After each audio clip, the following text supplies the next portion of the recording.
Up is that we will do Q&A, which will be moderated by our board members. But you have an opportunity to submit questions, and so you should have received a form with a QR code, and then we can take those questions live for the session for tonight.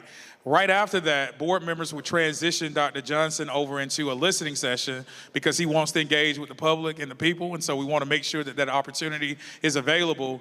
And then we're going to snatch him away for a good 5 minutes, and then we'll bring him right back to continue with the engagement. So just wanted to make sure that you guys understood what the flow would be for tonight. With that being said, I have the honor and privilege of introducing our board members who will be moderating tonight. We have that of Ishay Collins, District 6, and then we have Jessica Johnson, our at-large seat 9. At this point, I'll turn it over to Ishay Collins.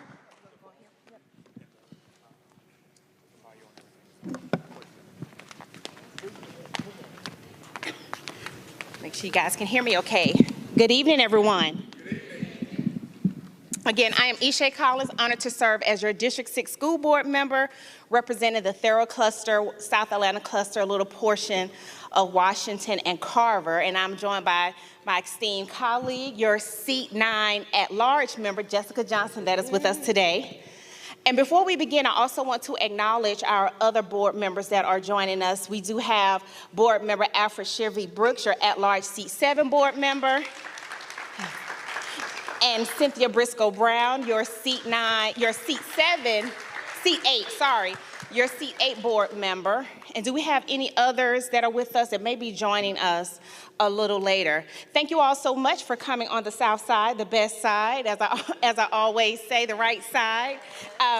And for our 5th town hall, in terms of giving you all the opportunity to not only meet Dr. Bryan Johnson, but also to understand him a little bit more, also have the opportunity to ask any questions. And so, as Pierre stated, we'll use the first few minutes to give him a moment to share more about him, and then we really would love to open the remaining session for questions from the community. And we do have some of the questions that some of the community members did, in fact, submit using our web link that we've distributed as well. I also want to give him a special shout out because he was able to join our young men that lead the Panthers podcast.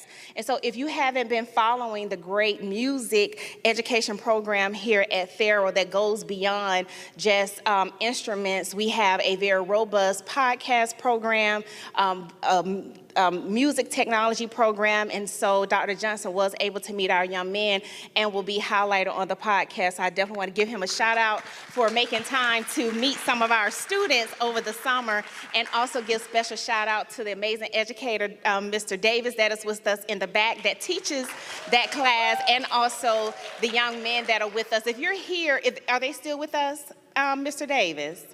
Yeah, do you guys mind standing up? Thank you all so much for your vision and also capturing his voice. Thank you all so much. Really excited to air that tonight. So if you're on social media, please follow Therrell High School, and also Panther Records, and also Therrell Music Tech, Music Tech on all social media websites. So tonight we are excited to introduce our sole finalists for the new superintendent for Atlanta Public Schools. And as you all may have been following us, we have selected Dr. Bryan Johnson as our sole finalist, in which, as you currently know, he is undergoing the mandatory 14-day vetting period before the board's final vote.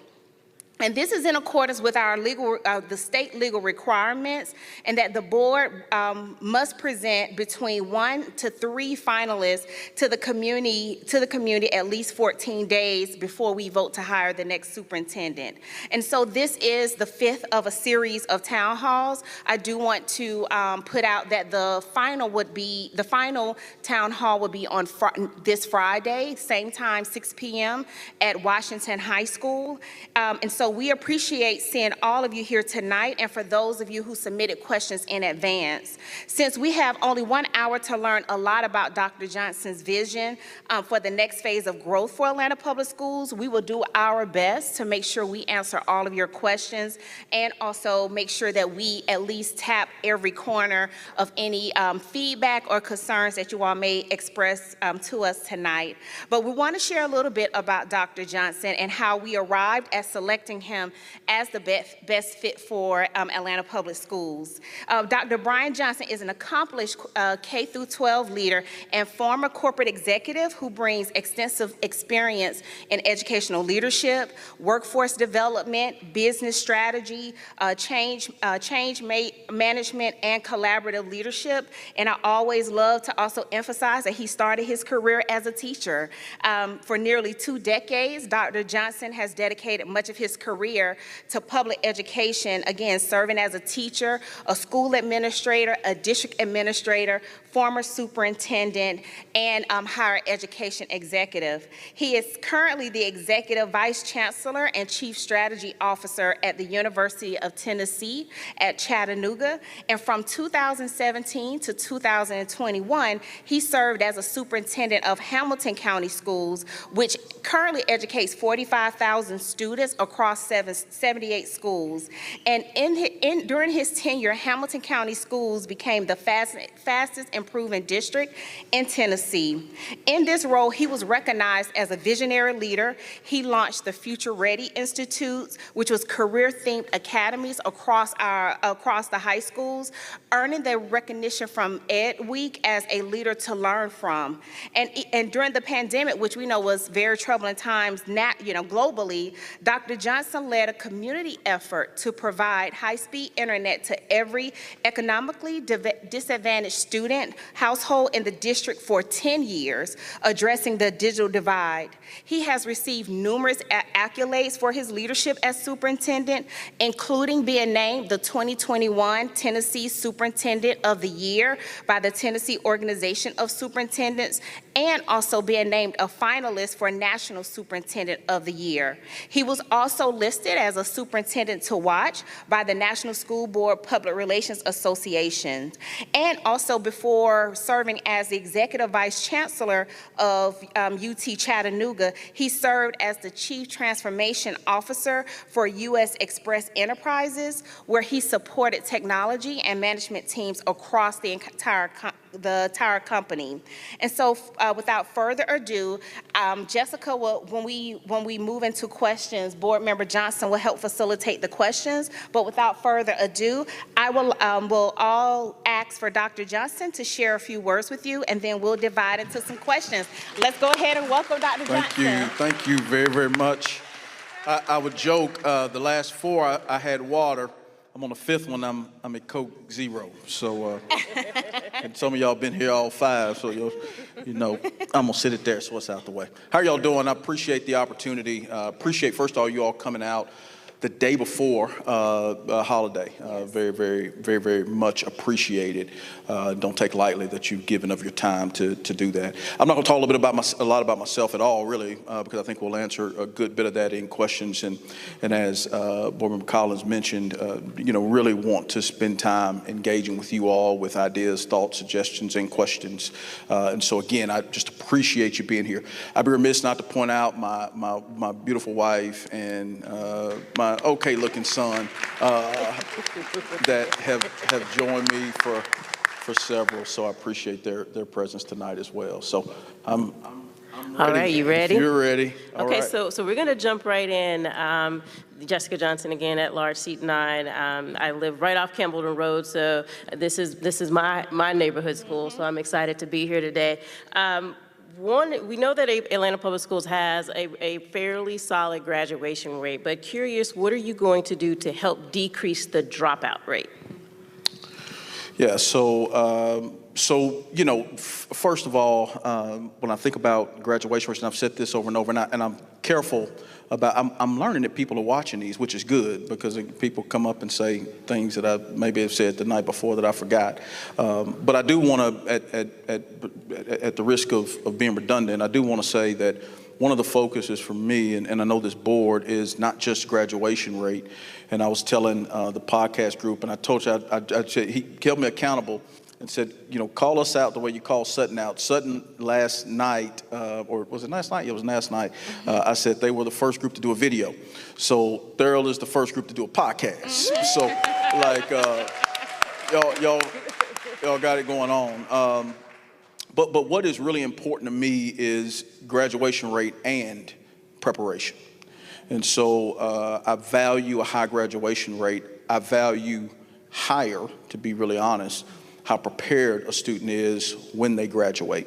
You know, and I talk about that preparation, you know, I rarely talk about are they prepared for early post-secondary opportunities, whether it be college, whether it be a 2-year, 4-year institution, whether it be a credential or a certification. We want our students positioned to go and be successful.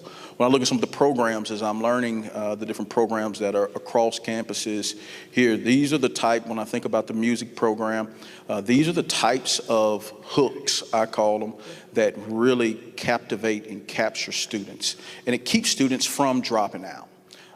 It's Mr. Davis, right? Is it Mr. Davis, the music? So I told Mr. Davis, I told him, and I mean this with all sincerity, I know there's so many teachers that know this and do this, but I told Mr. Davis, I don't know what your school hours are, 7 to 3, pick what your school hours are here, but it's the time that so many of our teachers and leaders spend outside of that 7 to 3 sponsoring clubs and activities and extracurriculars that hooks our student. It's the why students continue to come back. And so we've got to be intentional with providing even more of those hooks. Obviously at the secondary level, it's career technical education, it's the arts, it's all those things. We've got to be intentional providing those, and we'll work with school leaders to expand and accelerate those, and the board obviously as we go forward. Thank you so much. So what are you going to do to increase literacy rates? And since we've been to a few of these, we know that this is a hot topic. A lot of clusters really want to know maybe what you've done previously to lean in, but also now hearing some of the themes across the district. What are your initial plans for literacy? Yeah, so I first want to commend the board. I know in 2023, there was a literacy policy that was adopted, and then you came back this year and rolled out phase 1 of the literacy plan in the early June school board meeting. So there are some steps that are being taken around the science of reading and, you know, really strong phonics-based instruction that I think are really, really important. I've believed that. We've implemented that at scale at the system level. You know, I want to be clear, like there's not a silver bullet to solving literacy challenges. It's going to take a combination of things to solve literacy challenges.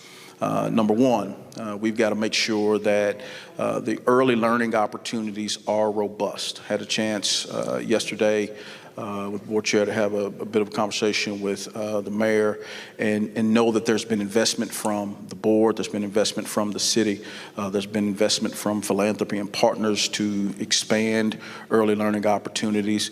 How a student enters really is a strong indicator as to whether or not they're going to be successful by 3rd grade. A lot of times what we have is students that are entering so far off that we're playing catch up when they start in kindergarten. So we want to partner with the community and partners and obviously ourselves as well to do all we can from an early learning standpoint. And then as they enter, you know, there's a couple of specific things I want to speak to. One is curriculum. I was a former chief academic officer, and so I love teaching, learning, and leadership. That's just what oozes from me. And so we need to be intentional about making sure that our curriculum is high quality, and that our teachers have that at their fingertips, and that they are trained and prepared and ready to be successful. Nobody comes into this business, I call it, wanting to be unsuccessful. We understand that the margin for error is very minimal when we talk about student success. And so we've got to have a strong curriculum. We've got to make sure that whatever we have adopted and implemented, we're implementing it with fidelity, that we've got strong training in place.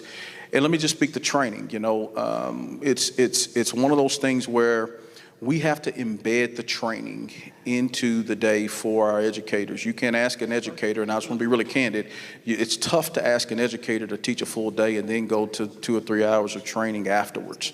Sometimes that has to happen, but really what we need to do is embed it and make it a part of the learning experience for the teacher. And then we need to make sure we implement those things with fidelity. And then the last thing I'll speak to after I teach early learning and curriculum with fidelity based on the science of reading, okay? Second, and then third, we've got to progress monitor and benchmark. Like I really believe it. A young man asked a question last night around the state assessment and my belief on state assessment. I love state assessment. I love state assessment, but I love it for a different set of reasons. I love it because I feel like it's an opportunity for students to know and show what they're able to do at the end of the year. So the stakes aren't high. We already should know where our students are. We should know where our students are and where their gaps are. And so it's not a high stakes event. It is an opportunity for them again to show what we already know. And so we should be benchmarking and understanding where our students are so that we can adjust. I always tell people that, once somebody is deceased, an autopsy is fine to find out the reasons why, but you're not bringing them back to life. And so the truth is we need to be checking regularly on where our students are so that we can adjust what they need in order to be successful. And I believe that's what we've got to do from a literacy construct. Awesome, and that's actually a perfect segue into the next question. We know that the mental health of our students and just in mental health challenges in the community as a whole is something that impacts our students' ability to learn. How would you approach adding more services in schools to alleviate some of the pressures that our young people and our educators are facing? Yeah, so again, first of all, and I've shared this over and over, but I really want the community to understand that what I looked at, and I won't say what you have, what I looked at when I considered, this opportunity was, I want to be real, what the board was doing, okay? Because I'm the board's employee, so I wanted to understand what this board was doing. And what I saw was a budget that was aligned to things that I believe were really important. And so I saw that the board was investing in social emotional supports for students. And so, it's important to understand, first off, and I've shared this jokingly, like I've been here in and out for the last couple of weeks now, so I have a lot more context to take in. But it's important to understand what principals are doing and schools are doing at the school level with the resources that they have, and then what we need to do as a system to augment what the schools are doing. And so, I'm a firm believer. My experience has been, generally speaking, when you look at the counselor to student ratio, which may have fluctuated now. I know it was like 1 to 250 or 275 or something was the recommendation. When you look at most high schools and most middle, it's like 1 to 400. And so, the goal was and has been and is and would be here to continue to bring those ratios into, I call it compliance. I believe it's compliance. The state doesn't necessarily mandate, but we should be intentional about doing best practice. And so we'll do those things. And then every school, last thing I'll speak to is every school is different. Every learning environment, every campus is different.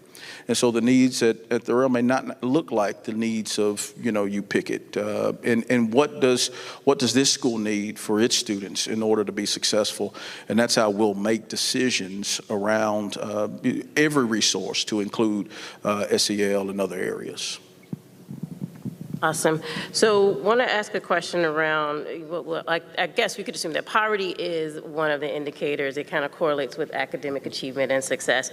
How will you partner with the city and the state to address the whole child? Yeah, those partnerships will start early and often. Again, I had a chance to speak with the mayor. I know that things are in the works on their end. I know this is a focus for City Hall, just in general, just from our conversation. Here's what we know. We know that only about 20% of a child's K-12 life is spent in school. And so a couple of things I speak to when I talk about the K-12 experience. Thing A is when I think about what we do with that 20%, we do not have room to get it wrong because we only have 20%. We've got to get it right. That's part A. Part B is how do we begin to influence and impact the other 80%? And so in my previous experiences, we regularly brought together out of school partners, and we call them out of school time alliance. And we worked really intentionally with those partners to say, what programming are you offering? Are there opportunities? And there were opportunities many times for us to provide training and support to them. If you're going to be with them and you all are going to be reading some books, let's talk about what we're trying to get accomplished, and let's offer you some training to maybe help and support so that we can work to support each other. We will engage folks on the ground and in the community really around supporting our students, because again, we've got 20% of the time, which we have to get right, but then the other 80%, we know it impacts what happens in the classroom so much. So how do we really continue to make that a focus? And we will. Again, I've had many experiences doing that. When you think about what we were able to do in Chattanooga during the pandemic, it was a byproduct of the system, structures, and processes we had established prior to the pandemic. You can't come into the pandemic trying to set up structure. A lot of times what happens, and again, I love these conversations, and I always share with them, I hadn't seen the questions. So even though you submitted them, I hadn't seen them. I just want to answer your questions. But here's what oftentimes happens is that communities and districts are reactionary. And because you're reactionary, you don't have the ability to be nimble and to respond to the needs of students. And so it's the system, structures, and processes that you put in place. We had a children's cabinet. That children's cabinet was comprised of grassroots all the way up to city and DCS, you name it, was a part of that children's cabinet. We had met monthly for years in advance. So when the pandemic hits, and we need to meet on a weekly basis, we already know the names. We already have access. We're just rolling. And so you're able to do things at a quicker clip, and you're able to support the environment at a quicker clip. So we want to understand what structures are in place, because I know there's some structures in place. How might we refine those? But then how do we proactively engage the community in supporting what everybody wants, which is our children to succeed? Absolutely.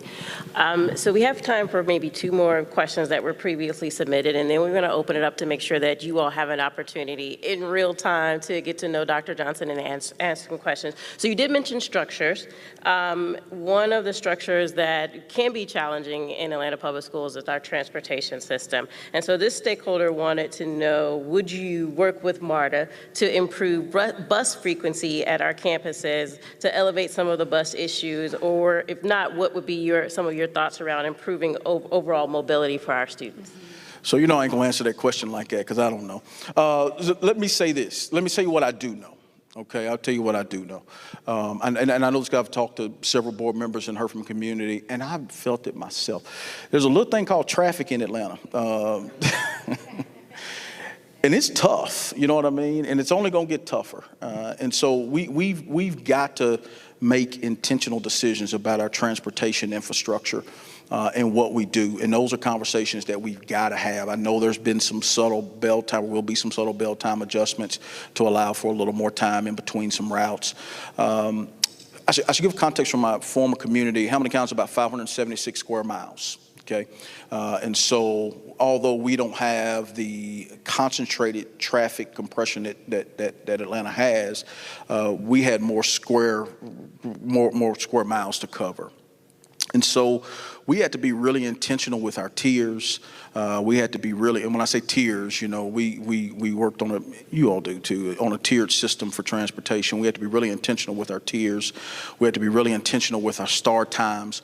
We evaluated it every single year. In fact, our transportation structure was really complex because we had a large contract with a busing provider, and we had independent contractors. And so trying to navigate that two-tier, that dual-tiered system was a real challenge. In addition to that, I would add that we had a horrific, tragic bus accident prior to me arriving that took the lives of 6 children.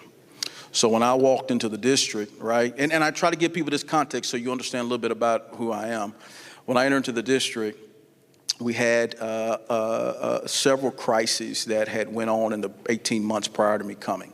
okay?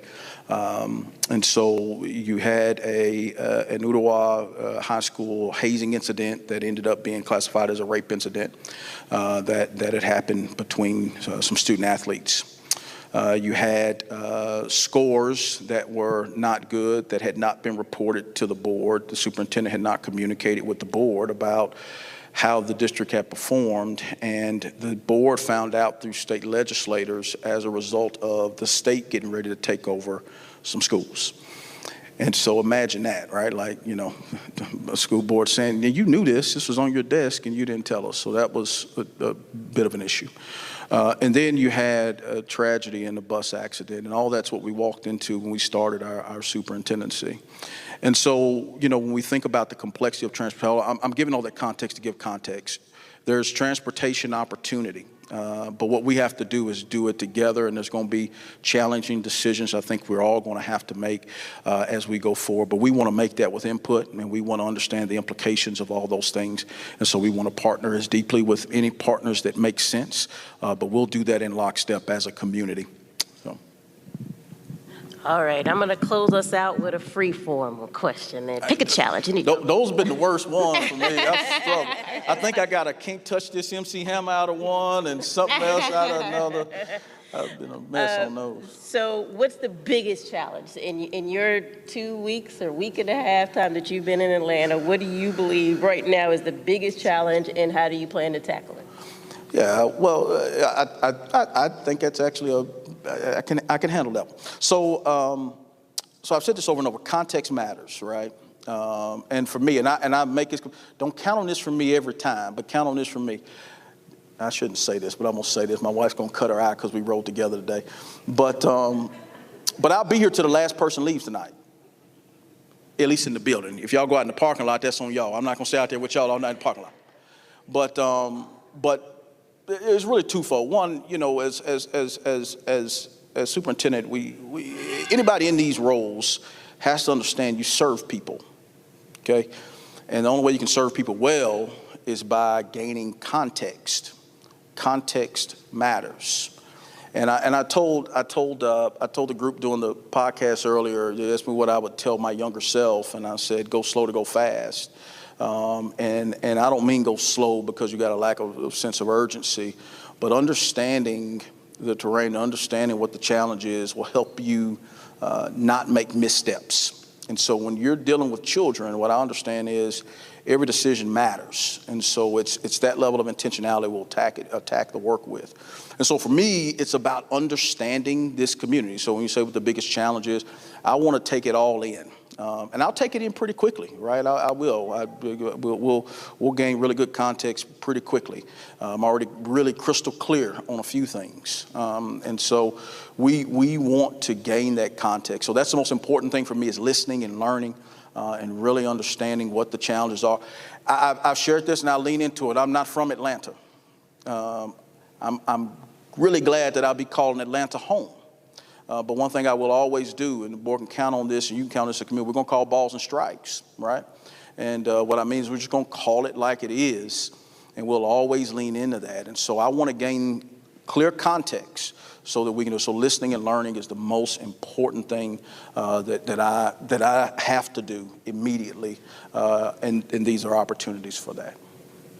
Thank you so much. So we're going to spend a remainder of our time opening it up to the community. We have Keith that'll be handling this side, and then Mahogany, if you want to raise your mic so people can see you, she'll be navigating our left side. Absolutely, Dr. Johnson, please feel free.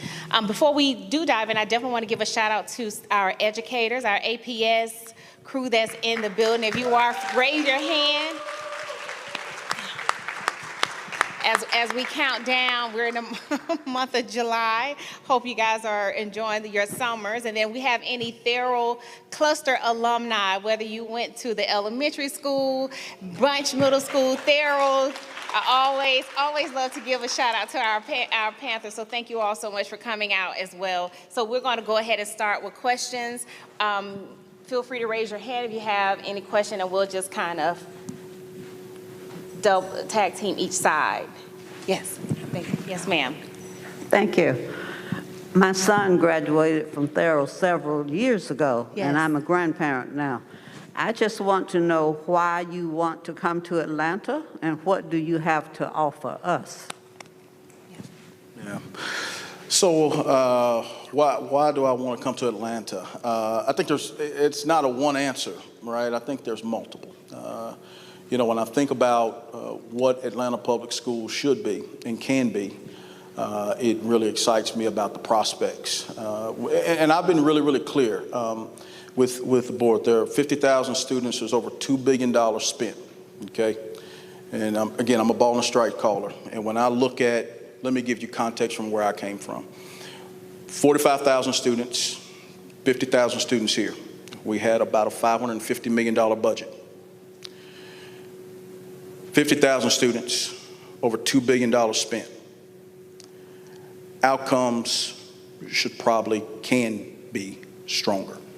And so we want to be really intentional with improving student achievement.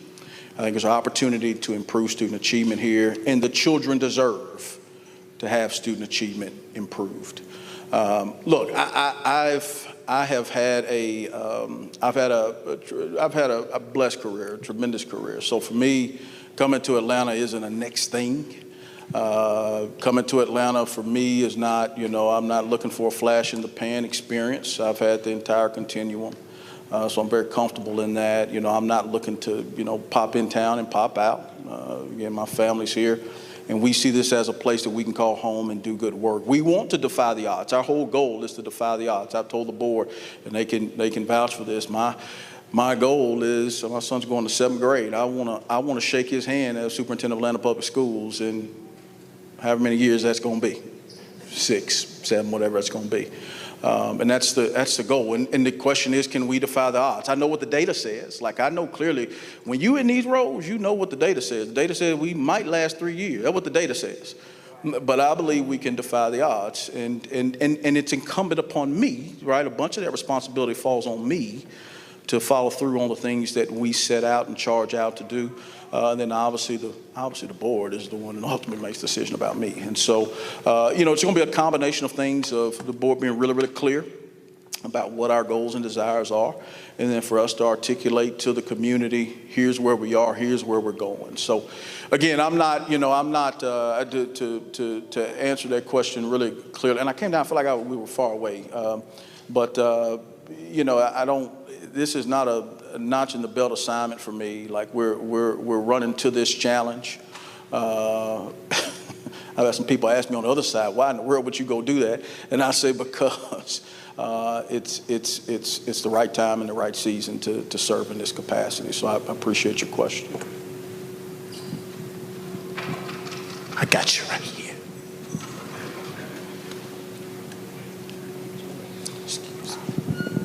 How you doing? I'm gonna hold it for you. Okay, thank you, my darling. I am Tanika Vincent, an educational technology specialist and Spanish teacher here with Atlanta Public Schools. Welcome to your family. My question for you is, as you embark on this journey and you walk through schools during the course of a normal school day, what does school look like for you? What does success look like in a school and in a classroom? What indicators are you looking for so that you know that successful teaching and learning are happening? Good question. I love that question. So principals will know this about me. When I come to schools, I don't go to the office. Okay, joking with me, it's like, I got these chairs up here. You don't want a chair. I learned you don't like chairs. I don't like chairs. I don't like chairs. I'm a teacher, right? And good teachers are on their feet, right? They most of the time. There's that moment or two where you're not, but most of the time you're on your feet, and so you're engaged. So when I think about going into a school, obviously, and I'll be in schools, okay, and I'm not going to be in schools with a lot of pomp and circumstance. I'm there for a purpose. I was a former chief academic. I won't say again. I was a former chief academic officer, and when I was chief academic officer, we really did pretty well. And we did pretty well because we had great teachers and we had great leaders and we had a really clear focus, and really clear focus. And so when I think about the hallmarks of good school, and it looks no different here than it looks anywhere else. When you go into classrooms, are students clear on what they are supposed to know and be able to do at the end of the lesson? If I go and engage a student about what they're learning and what their learning target is, can they articulate that to me? Can multiple of them articulate that to me? I want to feel that. I want to see that. That's an indicator within the school. Are the kids happy? Are they excited to be in class, in school? I want to be in the hallway during the passing period. I want to see how the students are just interacting with one another. Our teachers come into the doors and, into the hall and high-fiving and I call it cutting up with students when they come by. But all those tenets of a really high expectation culture are school leaders redirecting students as they may be getting a little off track. Put them pants up. What are we doing? Get them up the hallway. Let's get it moving. Are the expectations high, right, throughout the building? Is instruction really high quality when we go into classrooms? Is there a tempo and a sense of urgency to the schools? So we will walk through schools and campuses and feel that and know that. And we make notches, right? Like we can tell things that are off and that are on. And I'll ask principals questions for specific reasons because we just understand what that work looks like. And usually we get that right. I'm not saying it because I'm like, if there's anything I know that side of the house. And so, we'll ask, and most time we get it right. Like, what are we doing to support this teacher? And I want, and more than punitive, I want to hear that we've got some systems of support to support the teacher. So all those things are things I'll be asking and coming into schools and coming into classrooms. And we just want to see that the culture's right and that the instruction's really high quality and there's a clear focus at the school level. Yeah, you're welcome. Sorry. Hello, my name is Jaden Leon. I'm a rising sophomore here at Therrell, and I was also part of the 9th grade SGA last year. Awesome. My question is, how are you going to get students the resources they need to graduate? Mm-hmm. Yeah. So that's my job, the boards, right? That's like job number one, right? Is to get you the resources you need in order to graduate. And again, I say, the resources you need could be completely different than the resource that a friend of yours needs, but what are the resources that you need in order to be successful? And so, all I can say is we're going to do it, and look, we won't be perfect. Every campus wants more of this or less of that and more of this, and, everybody wants what everybody. We have to take stock of what we have across the system. We have to take stock of what we don't have in pockets across the system. Why don't we have some of that in pockets across the system? What are we going to do to get it in there immediately? How do we make sure that it's equitable across the district? That's got to be a focus, right? But again, we want to be intentional with our resources. I just tried to do a simple problem that I think is something we all should be pondering because I'm pondering it. I came from a district of 45, and again, I get it, cost of living and a little bit of, cost differential there. But I came from a district of 45,000 students that had about a $550 million budget, and I know what those outcomes look like. 50,000 students in a more than $2 billion budget, and I know what these outcomes look like. And so we got to have some lean-in conversation about where we're applying those resources and where we're not applying those resources. And how do we ensure that and the board, again, I won't take any, the board has taken the steps, 11% pay increase for employees, and we want to retain and be able to recruit employees. That's really important. We want to make sure that, obviously leadership, I want to make sure that we got social emotional supports in place. But what else do you need, not just to graduate, but to go and be successful? Because that's to be prepared. Because that's what I'm really have great energy about as a former high school principal. I want you to graduate. I know it's a first step, but that's the least we should be doing, right? We need to make sure that when you walk across that stage, you're clear. I don't know. And you might not, you're going to school. You might be a little uncertain about your major. You might be trying to figure that out every now and then, but you ought to be clear about where you're going, what you're doing, and kind of why you're going that route. And I will say this on your behalf. I can tell by the way you just asked that question that I am confident you're going to be. As a 9th grader, if you're asking that question that way about 12th grade, you're going to be in a good spot. So I'm excited to. I'm excited. Hey, right? I see it here. So I'm excited to see it. I'm excited to see it unfold for you. All right, right here. Hi, I'm Doug Wood. I have 2 daughters that graduated from Maynard Jackson that are at Georgia Tech, and I have a son who will be a sophomore there. And 7 years ago, we started on trying to get bleachers at the high school that were raised so you could actually see what was going on in the field. And over that time, we finally got Therrell and other schools to work with us, so we all are getting bleachers this year. It's about a $12 million investment from APS. Yep. So we're very happy about that. But now there's some engagement because we're allowed to have add-ons. We're allowed to add maybe a storage unit if we want under the bleachers, or we're allowed to add chairs, or we're allowed to add a platform to put a camera. And so on engagement, we'd like to know how you would see that happening as a small example. And at the same time at Maynard, we have, our fields are separated. My son plays baseball, and I think your son plays baseball. He tries. In Cobb County, I assume a lot, like the rest of us. But our field house is separated by the school itself. And you have to go up 2 flights of stairs to get there. There's no ramp, and there's no restroom.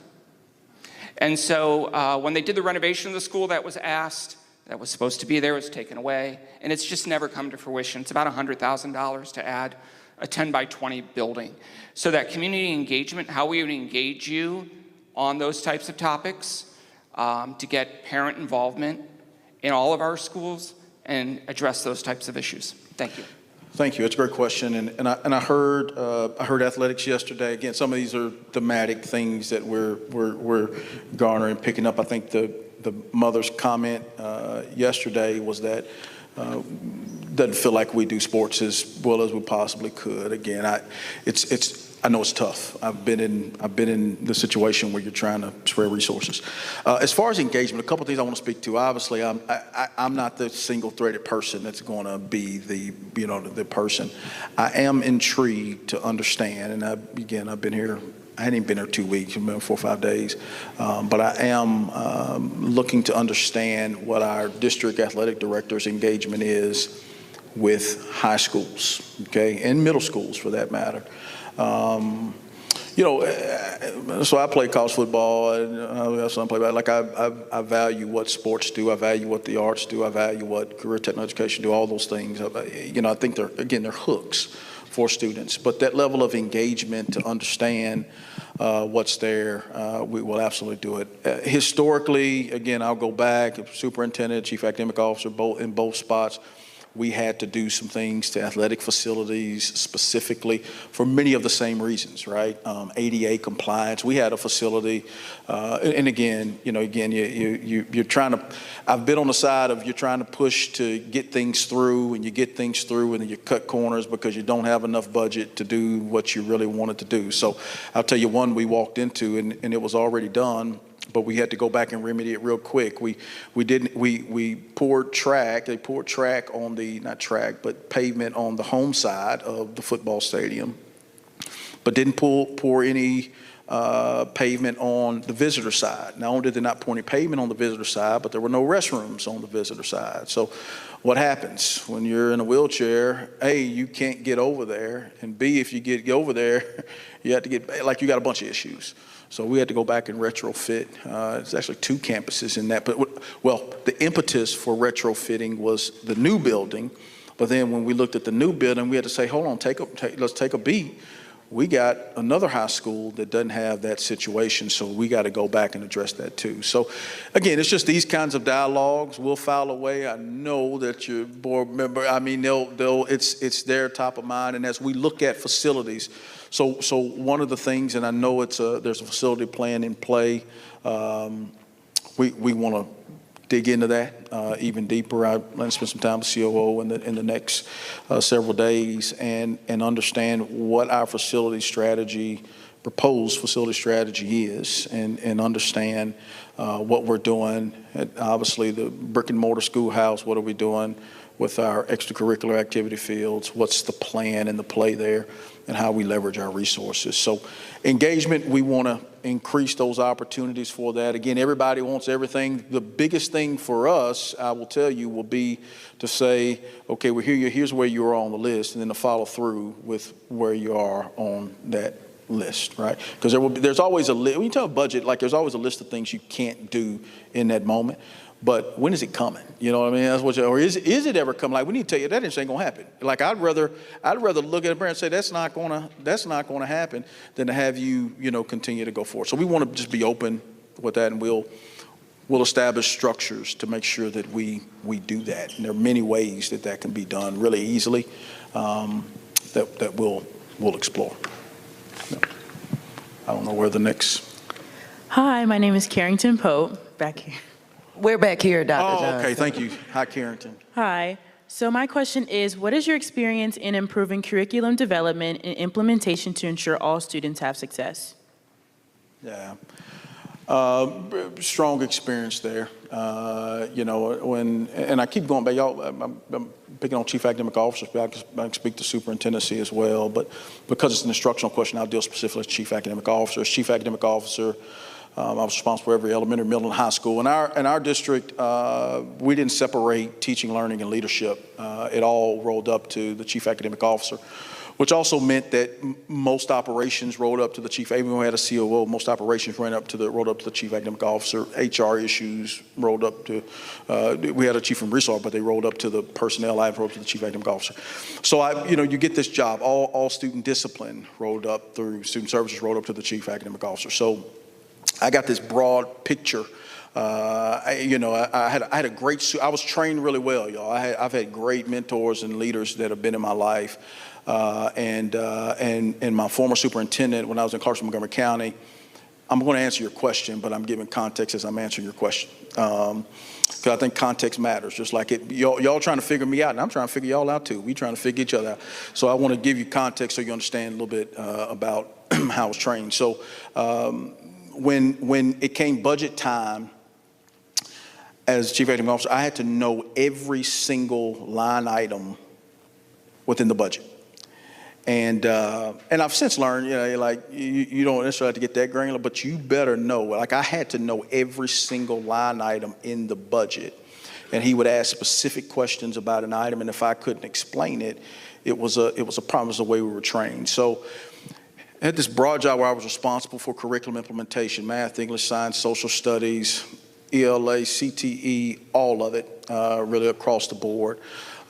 For back-to-back years, we were the #1 school district in the state of Tennessee for student academic growth.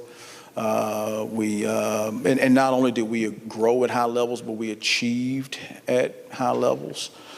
In particular, and we were a highly military-dependent district. And so we'll be very compliant that. In fact, the first question I've asked superintendent, we implemented new literacy. We implemented new social study curriculum. I'm trying to think of what else we implemented within that 4.5 years. But those two I know are off the top of my head. But the first question I asked about the literacy plan is, what does the curriculum look like, right? And so I think there's going to be opportunity to understand what our curriculum looks like. Like, we have to train teachers on the science of reading, but then I'll use a sports analogy, and I hate to say this because my son's going to use it against me, but every now and then you have a baseball bat that's just not a good bat, right? It happens. Very rarely, though, so that doesn't mean you get a new bat, right? Very rarely. If the technique can be great, right, but if the bat's no good, then the ball's not going to go far. And so we've got to match teachers, make sure we have strong understanding of the science of reading with really high quality material so that they can get the result that they deserve and so that our students can get the results that they deserve. And so I use that analogy to say we will absolutely be deep into the curriculum and understanding what it is we're delivering on. The good news is, in this day and age, we don't have to guess as much about curriculum development because there are so many high-quality resources that are at our fingertip. What we have to spend a lot of time on is implementation of the curriculum and support of the teachers that are implementing the curriculum. So that's where a lot of the work is in this day and age, in particular because there's been so much work done with developing high-quality instructional material curriculum. All right, thank you, Dr. Johnson. So our next question here, and we are reaching our 7 o'clock time, and so we have more hands than we got time. And so one here, Mahogany has one there, and then we'll take this nice young lady right here, our last question. You said nice, so I'm counting on. Actually, Yeah. Oh, man. All right. Oh, that's it? no. Oh, Okay. So when I was thinking about you coming into Atlanta, I had 3 pieces of advice for you and 2 requests and 1 question. 2 I'll requests go and 1 fast. question. You're good. Go ahead. Okay, so the advice, I just can't help it. I apologize, Dr. Edwards, but as I've been telling lots of Atlanta parents, take a look at Maynard Jackson High School. It's a really fantastic high school. 1 or 2, 1 or 2, 1 or 2. My second is the current and historic rail lines have a bigger impact on how the neighborhoods fit together than a lot of people realize until they've been in Atlanta for a long time. So that's it. And my third for the advice is to spend as much time on APS Insights before you get here as you can, because that's where you can find some of where the money is going and not being effective. 2 requests. One is you had a Carver parent bring this up, and I know you're just coming in new. It was a parent at the Carver cluster meeting. It might have been a Maynard Jackson parent who said, our money is all going to the north side. And I just think it's really important that we remember the money is actually going to the south side. We get higher funding on the south side than the north side gets. So the funding formula isn't the issue. The issue is something else. And then another is just a simple request to make it easier for parents and guardians and grandparents to volunteer. So I put together a little summary of what's happening currently in the volunteer process. I'm also a swim coach. And so, we're trying to get our parents just through the process to get cleared for being timers for lanes. And we're being told they have to take off work, drive down to the district office, fill out a form there, and then come back out. So it's cumbersome for reasons that are not promoting student safety. And then here's my question for you. As I'm hearing you described as someone who's got higher education experience, and I can see that you've been at University of Tennessee at Chattanooga for a year. As I can hear you described as an executive, and I know that was about 2 years. It's just really occurring to me how you could be described at your next position as you were a superintendent at a major Atlanta city. So I'm wondering, how long is it that you're not taking interviews for a job that might come along, that might pay more, that might get you to more of your kids' baseball games? I appreciate that question. I want to answer that. And I think I've tried to allude to that really clearly.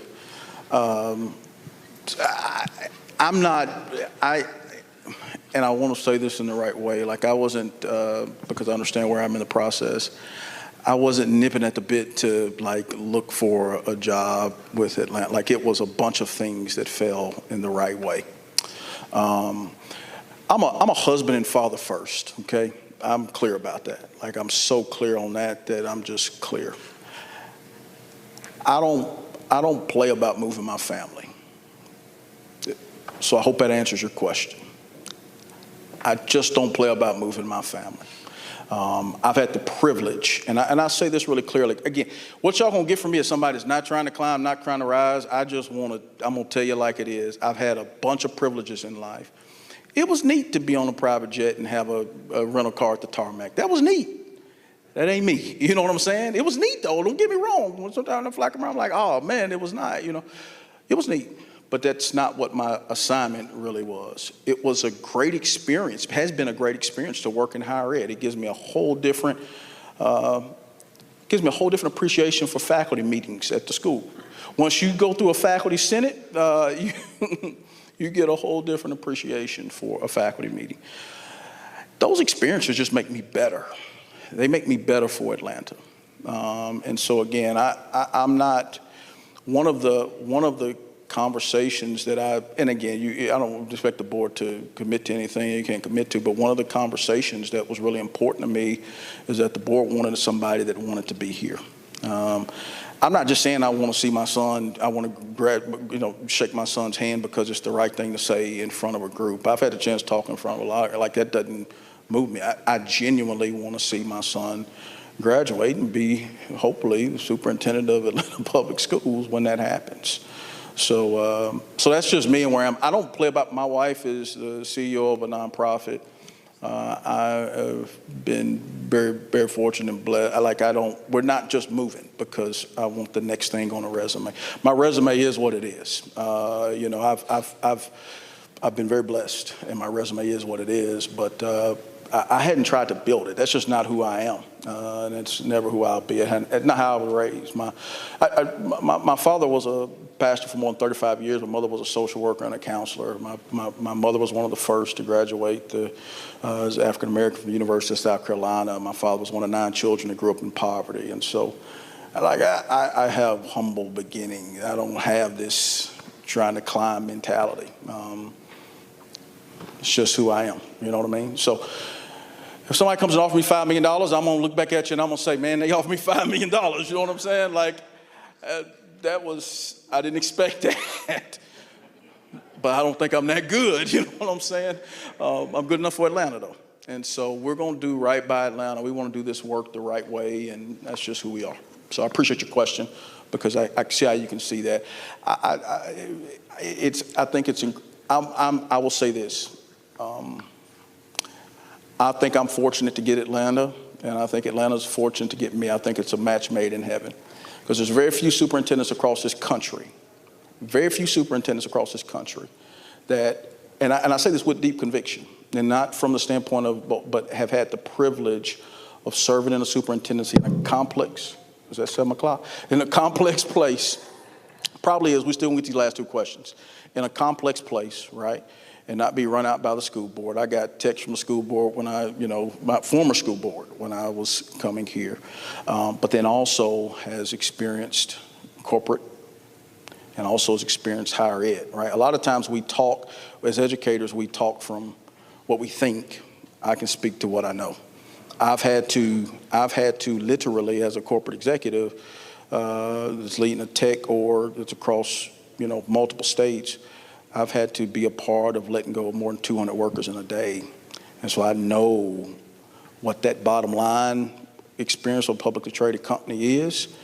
And so there's a sense of urgency, and again, not how we graduate students, but how we prepare students, because what we're sending them out into, and I know parents are great, what we're sending them out into, in many regards, is a very transactional environment. And so we've got to position them to be as absolutely successful as possible.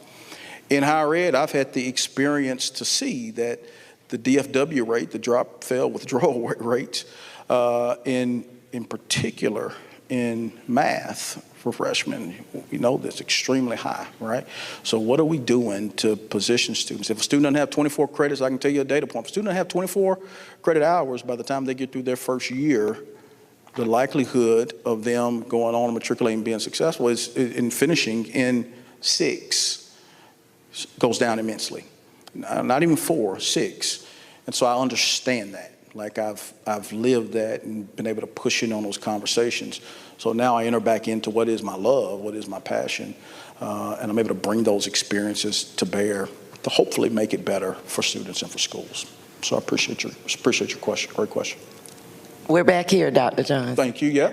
Hey, good evening. My name is Adriana Neely. I'm a student here at Therrell High School. I am the former 10th grade president, soon to be 11th grade president. And my question is, thank you.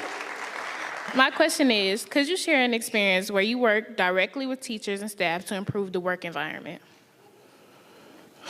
Yeah. So I would go back to when I was a high school principal. I'll go back to assistant principal. When I think about the assistant principalship I was in, I had the opportunity. So it's funny how things work in life. My superintendent, my former superintendent, Dr. B.J. Worthen, he was a little bit like me. He'd run to unbelievable challenges. So before he was superintendent, he was chief academic officer, and as chief academic officer, he went back to a school to be an interim superintendent as chief academic officer. So he did dual roles. And so only for a period of time. It was a sensitive situation because the school was in its second year, brand new facility. But the principal that was there the first year had created an environment that was just unbelievably toxic in 1 year. It's amazing. Leadership matters, okay? So it's amazing what happened in that 1 year. Long story short, he hired me as an assistant principal, one of two that he filled. They changed the good portion of the administrative team. And really within about a year and a half, that school became the second or third highest performing high school in the district. And our retention rates went way up for teachers. Just our culture and school identity went through the roof. Kind of the same experience as a principal. I went into a school that was not performing well. It was the lowest performing school, tied for the lowest performing school in the district. It was next to last or last every year. And I'm not speaking, had a principal that was loved, faculty that was, that loved each other, but kids that were failing. And so we had a challenging first semester because we had to change some things. And then post that, it was unbelievable. So I've had multiple experiences of that nature where we improve culture. Let me say this to culture, because I want to send a message here, be clear about some things. There are cultures that can feel good on the surface that aren't really good for kids. And so I've had the experience of going into a school where literally I've seen folks cover for each other for something that just wasn't right, you know what I mean? But they did it under the guise of they loved each other, like we're a family. And I'm like, well, the kids were left unattended for the last 30 minutes, and you're covering. So anyways, I always am mindful about what a great culture is. A great culture is a culture with high expectations. A great culture is a culture where people do absolutely get along, and there's a common focus towards serving children. So yes, I've had the privilege to be a part. And let me tell you, y'all got some hot questions back there in that back row.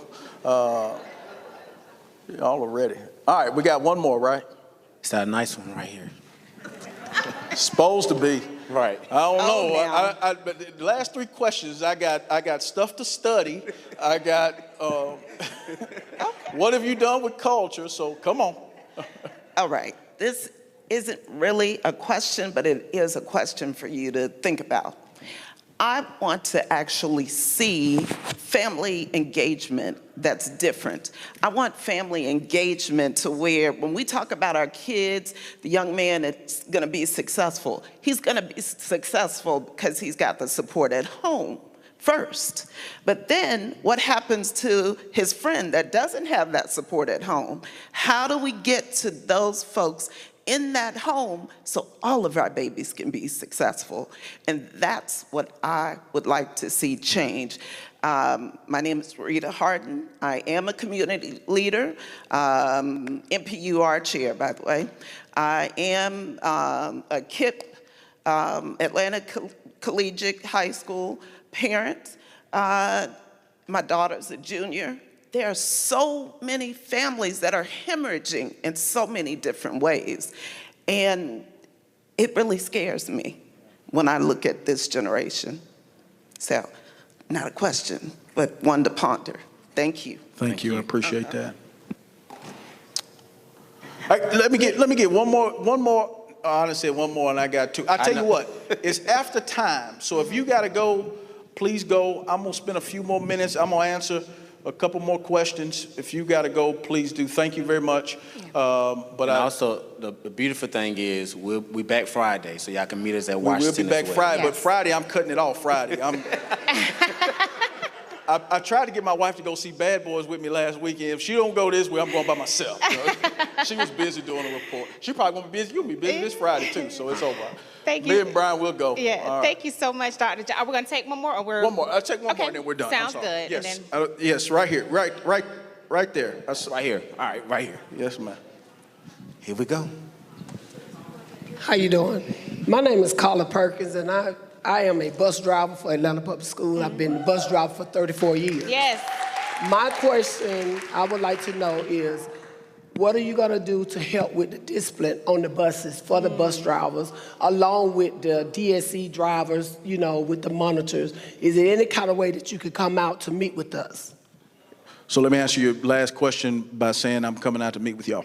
And that will be that's the first answer. First step is to hear what the challenges are, and we intend to do that pretty quickly here. You know, discipline's always a challenge. What we did in Hamilton County, and we actually ended up having to do it in Montgomery County, because it's a bus, and because again, the margin for error is even slimmer, right? We had to be even more stringent and more clear on what our bus riding expectations were. And so we basically ran dual code of conducts that was in one book, but here's the consequence for bus infractions, and here's the consequence for others. And generally speaking, that kind of cleared things up, because you got some things to your benefit. Well, and parents don't really want to, parents want to put them on the bus, right? So you get pretty good parent engagement and accountability around that. But I want to hear what the challenges are. It's good to hear you have behavior support on the bus. Like that's a plus that we didn't have. How can we train and support those folks that are on the bus? Even deeper, maybe there may be some opportunity there. But I just want to. I need to learn more about what we're doing and how we can make it even more effective to support you into your 35th, 36th, 37th, 38th, your 44th year on the bus. We want you to stick around. Thank you. Thank you all so much. That will conclude tonight's town hall. But before we end, I do want to acknowledge the great leader of Therrell High School, Dr. Dante Edwards, that is with us. And also our chair, Erica Mitchell, your District 5 representative that joined us as well. And so, Dr. Johnson, to welcome you on the south side, the right side, the staff wants to present you with a gift. Yes.